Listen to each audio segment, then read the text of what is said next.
Buenas tardes para todos. Voy a hacer un resumen escueto, si se quiere, de la realidad fiscal del sector salud, empezando también con un contexto que es importante que todos lo tengamos en cuenta. Y yo creo que ese contexto tiene dos variables o dos elementos esenciales. El primero es la cobertura universal, que ya alcanza nuestro sistema de salud, cercana al 97%, con una distribución de la población entre los dos regímenes que no fue la inicialmente planeada por el legislador en el año 1993, cuando se pensaba que el régimen contributivo iba a tener 2/3 partes de la población, el régimen subsidiado 1/3 parte. Hoy alcanzamos la cobertura universal con la mitad de la población en el régimen subsidiado y la mitad de la población en el régimen contributivo. Esto es, el Estado tiene que subsidiar directa y plenamente la unidad de pago por capitación, la prima, a la mitad de la población. Y yo creo que eso es importante que lo tengamos en cuenta como una primera realidad fiscal del sistema de salud. La segunda tiene que ver con otro aspecto que yo creo que también es fundamental, y es la ley 1751, sancionada por el presidente en el mes de febrero de este año, que consagra la salud como un derecho fundamental. Esa ley, entre otros elementos, contiene una serie de principios que han sido los principios reiterados por la Corte Constitucional. Uno de ellos es el de progresividad. ¿Esto qué quiere decir? Esto quiere decir que mañana no podemos tener nosotros como variable de ajuste el número de afiliados. Yo no puedo, ante una dificultad fiscal, decir la forma como yo voy a ajustar el presupuesto del sector salud es desafiliando 200, 300, 400 mil personas del régimen subsidiado de salud. Eso es imposible constitucionalmente. Lo ha reiterado una y otra vez la Corte Constitucional. Todo eso para plantearles un primer dilema importante que tenemos, si se quiere, un reto hacia el futuro como Estado y como sociedad.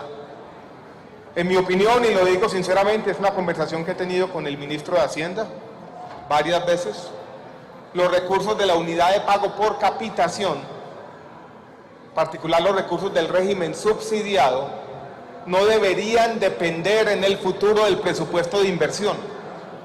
No deberían ser una variable discrecional, en el buen sentido deberían ser una inflexibilidad.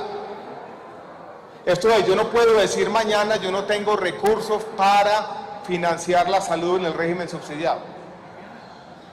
Debería operarse como se opera, para poner yo creo que un ejemplo relevante en este caso, con las pensiones. Nadie piensa si yo voy a apropiar los recursos que yo necesito para pagar las mesadas pensionales. Si tenemos cobertura universal en salud y si vamos a ser coherentes y consecuentes con lo que este mismo Congreso ha aprobado y con lo que la Corte Constitucional ha reiterado, tengo que tener los recursos asegurados como una transferencia, no como inversión. ¿Dónde surge una de las preocupaciones que tenemos hoy en día?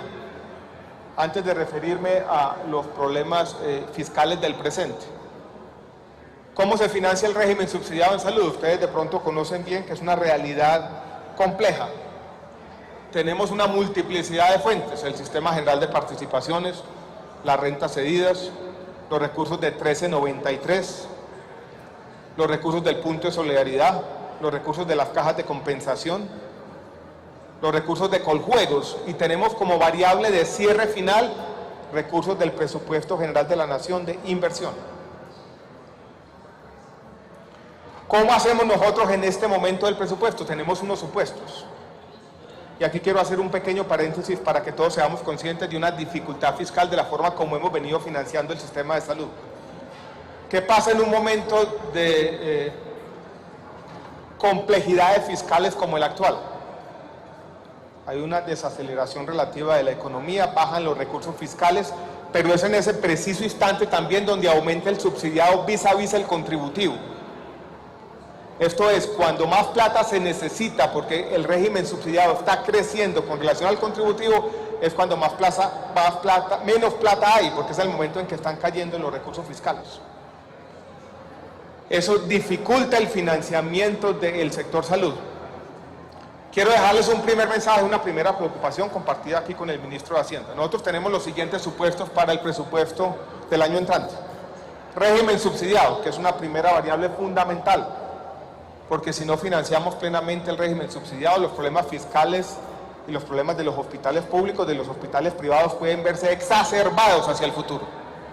Tenemos los siguientes supuestos. Estamos esperando 400.000 personas nuevas en el régimen subsidiado como resultado de un menor dinamismo del empleo formal, digámoslo de esa manera. Los cálculos más recientes de aumento de la prima de la UPC, teniendo en cuenta el aumento de las frecuencias, el aumento de los precios y la coyuntura de la devaluación, nos muestran que esa UPC va a tener que crecer 9% el año entrante. Esas son las dos variables claves. Sumamos todas las fuentes, vemos cuántos recursos necesitamos dadas estas 400.000 nuevas personas y ese aumento de UPC del 9%, sumadas las fuentes inerciales, vemos cuántos recursos necesitamos de inversión. En la primera versión de presupuesto teníamos un faltante de 1 billón de pesos que hoy ya se vuelve entre 200 y 400.000 millones de pesos para financiar plenamente el régimen subsidiado. Es una preocupación que conoce bien el ministro de Hacienda. Y yo lo he dicho una y otra vez y yo creo que es importante que lo tengamos en cuenta. La salud es diferente a cualquier otro sector o cualquier programa de inversión particular. Uno podría decir mañana, para utilizar un ejemplo de nuestro sector, que yo decido, dadas las angustias o las afugias fiscales, construir menos hospitales, no tener recursos de infraestructura, no dotar plenamente los hospitales porque las circunstancias fiscales de pronto no lo permiten. Lo que yo no puedo hacer bajo ninguna circunstancia es decirle a los señores que manejan el aseguramiento, mire, es que la UPC debe ser el 9%, pero yo no tengo recursos y entonces solamente la voy a aumentar en el 8%. O yo de pronto no le voy a dar el mes adicional. Eso sería, para decirlo claramente, una cesación de pagos.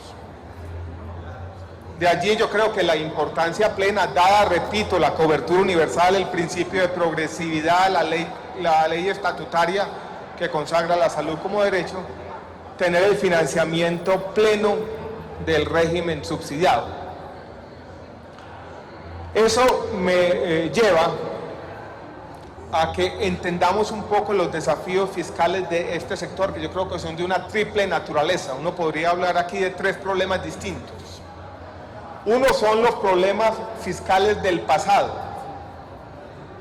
Cuando los hospitales vienen aquí y dicen nuestra cartera está creciendo, eso tiene como causa preponderante o fundamental que por muchos años, tal vez del año 2008 hacia adelante, el sector funcionó con menos recursos de los que necesitaba.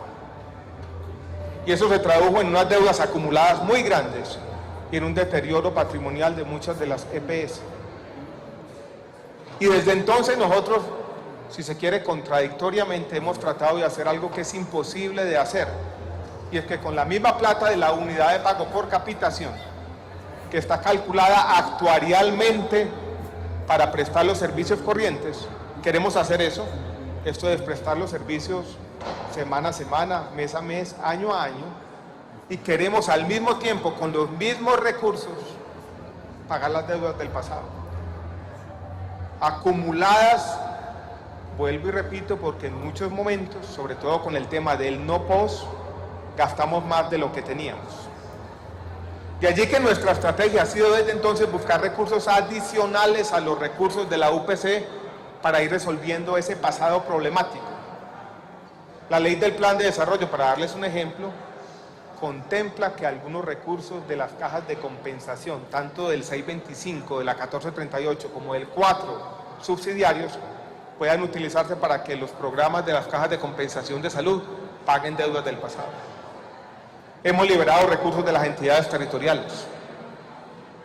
Hemos liberado recursos de excedentes del FOSIGA para ir resolviendo ese pasado problemático.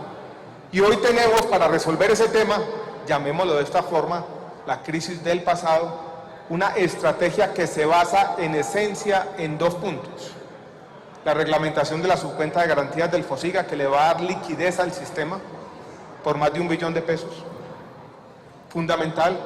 Y segundo, la trayectoria de recuperación del decreto 2702 de habilitación financiera, que le dice al sector cómo tiene que ir volviendo a reconstruir los patrimonios poco a poco, paso a paso, dando una transición de 7 años para que pueda precisamente pagársele a los hospitales. Pero ese es un tema. Primer tema, ¿cómo vamos a resolver las deudas del pasado? Llamémoslo de esta forma, crisis del pasado. Crisis del presente tiene que ver con la necesidad que tenemos como sector de, en el presupuesto del año 2016, no volver a repetir los mismos problemas y tener una realidad de financiamiento del régimen subsidiado que refleje los supuestos básicos con los que estamos trabajando. Esto es 400.000 nuevas personas que van a entrar según nuestros cálculos y un aumento en la unidad de pago por capitación del 9%.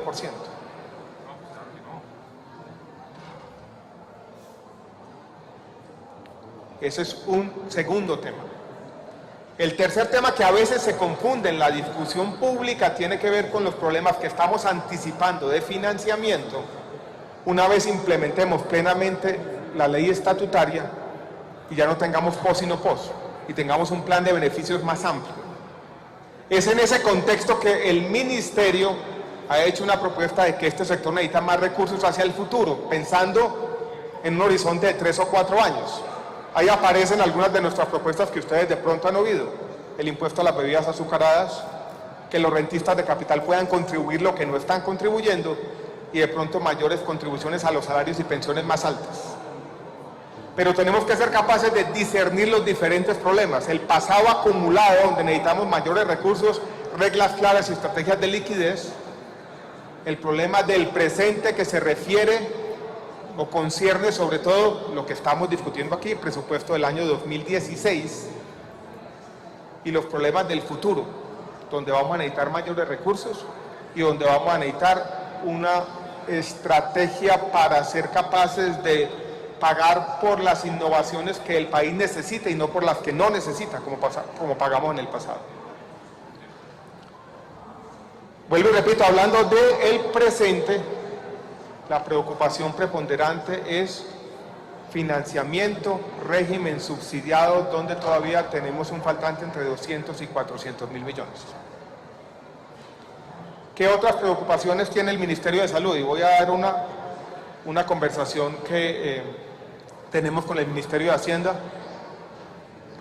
y yo creo que también es fundamental. Para resolver la crisis de la salud, nosotros tenemos que ser capaces en los próximos meses, esto no da más espera, de resolver 2 problemas con nombres propios. Uno se llama Salucop y otro se llama Caprecom.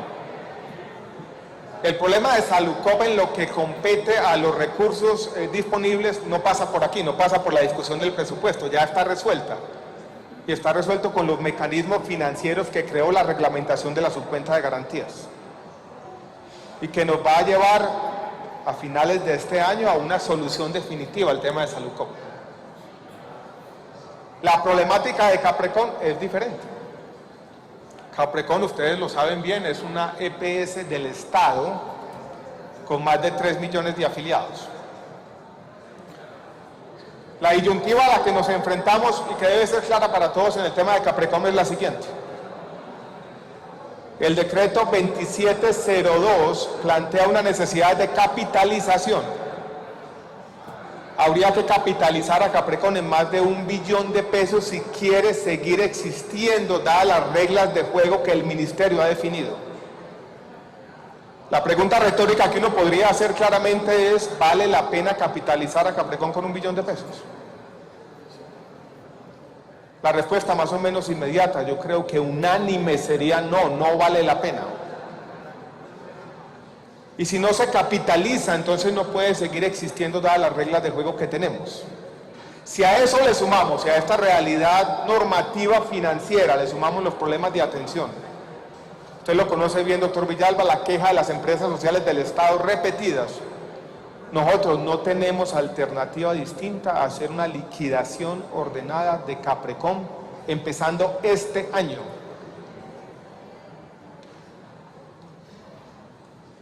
Y la Ley de Presupuesto General de la Nación tiene que por lo menos contemplar la posibilidad de que la Nación tenga mecanismos para asumir una parte de esas acreencias.